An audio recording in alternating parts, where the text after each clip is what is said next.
Now let me start with a question. Take a few moments, if you will, to think about 3 recent purchases you made. 3 purchases you made in which you were strongly influenced by advertising. Maybe you saw a TV commercial, or perhaps a newspaper or magazine advertisement. Maybe a radio commercial, or a banner on a website. Perhaps somebody handed you a folder in the middle of the street. It doesn't matter. Think of 3 services or products you recently purchased thanks to some form of advertising.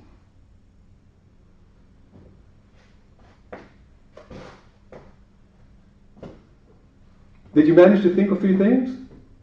If you didn't, don't worry. You're not alone. You're like most of us these days, an advertisement avoider. The past 20 to 30 years, we have learned not to trust advertising. If something needs a lot of advertising, it probably stinks. That's what we say to ourselves. And for good reason. Because over the past decades, advertisers and their agencies have betrayed our trust so often that we have grown to avoid it altogether. In fact, we have developed a 6th sense to help us avoid advertising. I call it the mental delete button. The mental delete button kicks in each time we are confronted with advertising. It then automatically makes us ignore most commercial messages. As steered by an invisible hand, we grab the remote control and we zap away. The direct mail brochure automatically disappears in the waste bin. The volume on the radio suddenly goes down. And without realizing it, we have become blind for banners on web pages. They're still there, but we don't notice them anymore. And we've become so adept at this that we don't even notice it ourselves. Now, advertisers know this, of course. Now, what do you think their answer is to our mental delete button? Think for a moment about this. Their answer to our mental delete button is to shout even louder.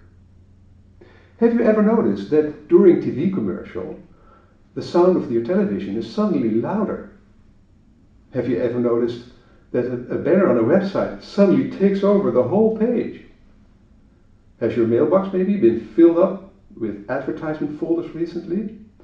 Have you been approached on the street by someone asking you if you're still pleased with your energy provider? Or maybe you were called by your mobile, on your mobile by your provider to offer you another great deal? Recognizable? Now, so how does it feel? Are you ready to buy? Probably not. It's much more likely that it irritates you. So you zap away, you click away, you throw away, you walk away, and you hang up. But if advertising doesn't work anymore, why do advertisers still spend billions on it? You're probably wondering right now. These people aren't stupid, are they? Well, that's right. They certainly aren't stupid. In fact, they operate very rationally. This is what they learned at college. This is what the handbook says. This is how we do things around here. It's safe, and if you strictly follow the rules and it fails, you can put the blame somewhere else. It's the economy. It's the consumer sentiment. It's the financial crisis. Acknowledging that the consumer has become insensitive to advertising is very uncomfortable to most advertisers and their agencies. And that is where your opportunity is.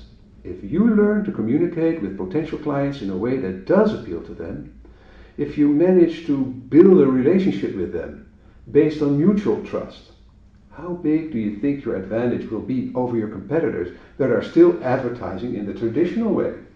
Just think about how much money you can save by no longer advertising the old school way. Does it feel uncomfortable? Are you afraid your clients will stay away if you stop advertising? Well, I'm not suggesting you stop advertising altogether. You just have to do it in a very different way.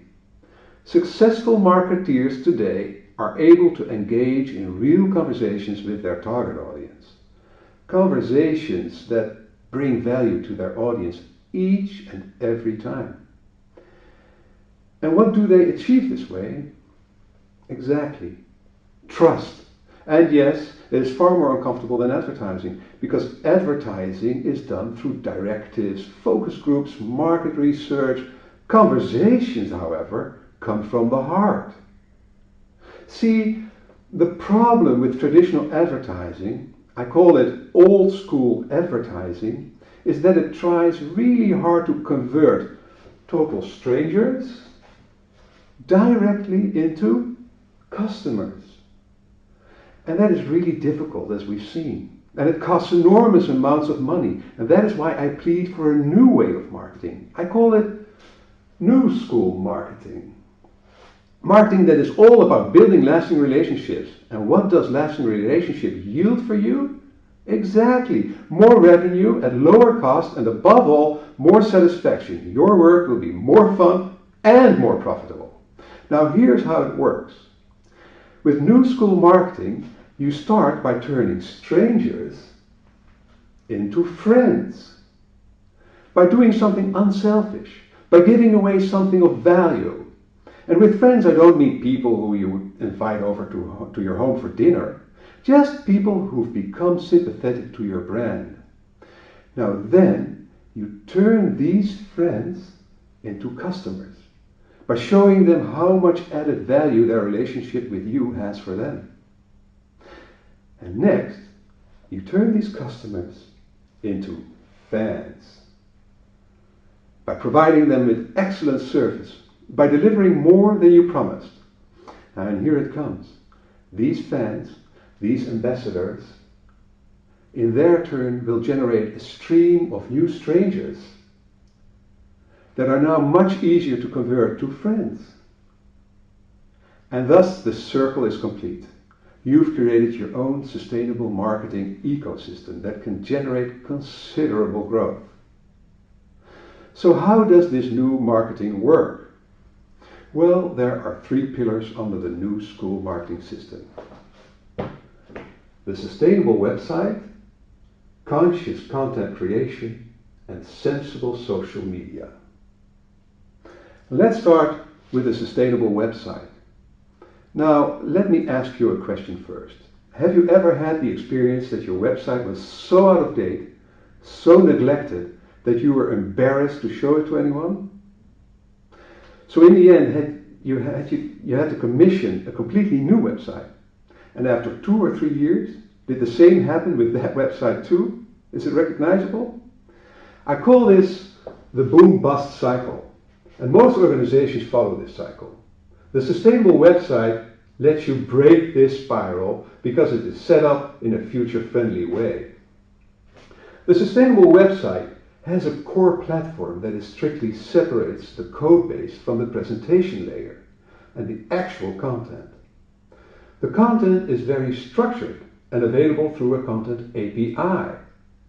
Now, around that core rests a layer of 3 elements working tightly together: strategy, technology, and design. These work together in an agile manner, constantly testing, iterating, and so on.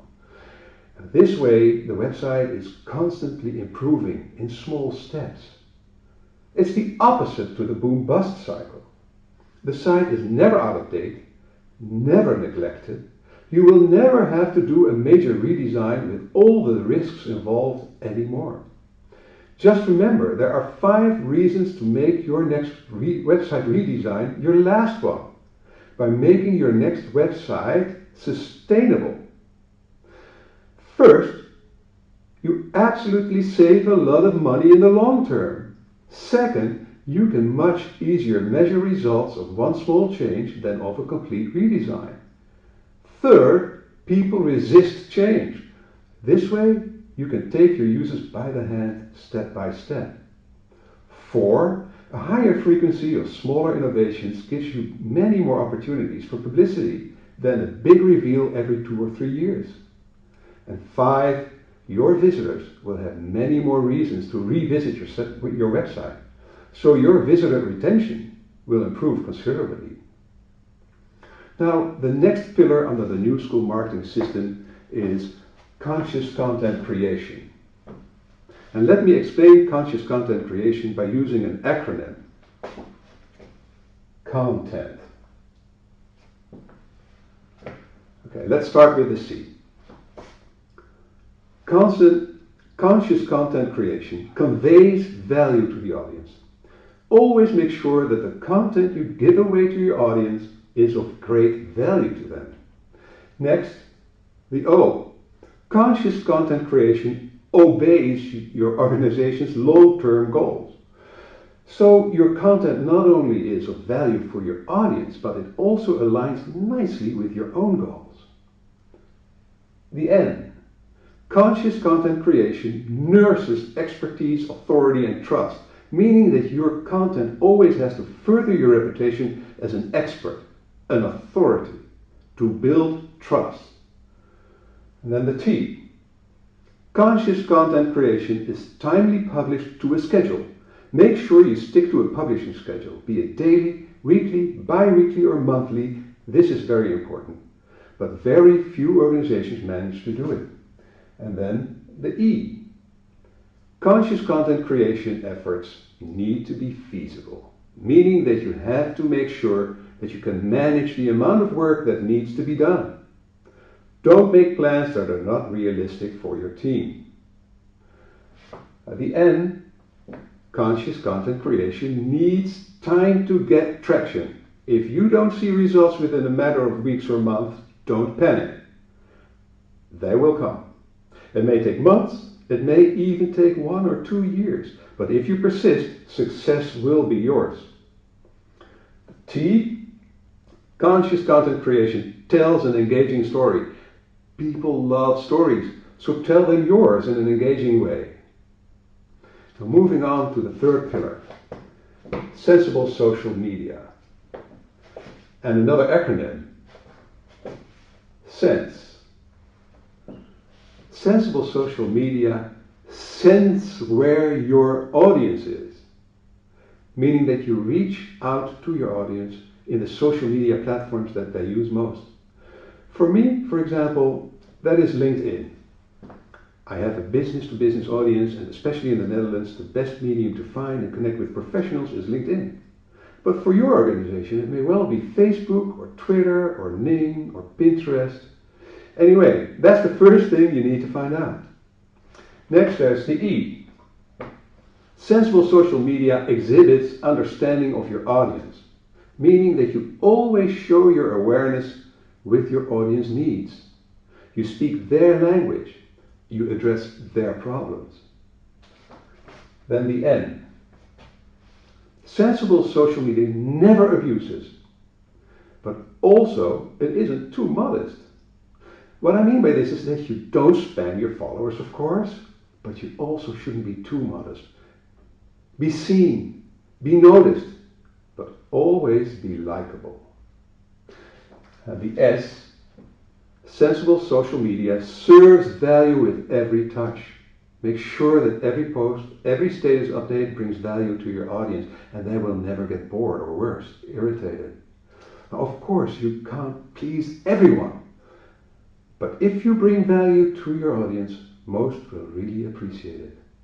And finally, E, sensible social media enlists with your business goals. Again, meaning that in your drive to bring value to your audience, don't forget that you are doing it to make your organization more successful. So always keep your business goals in mind when communicating with your audience. Now, does all this make sense? Okay. That concludes my presentation. Now please post your questions in the chat window at the bottom of your screen, and I will answer them momentarily. But for now, I'm handing the screen back over to Mauricio.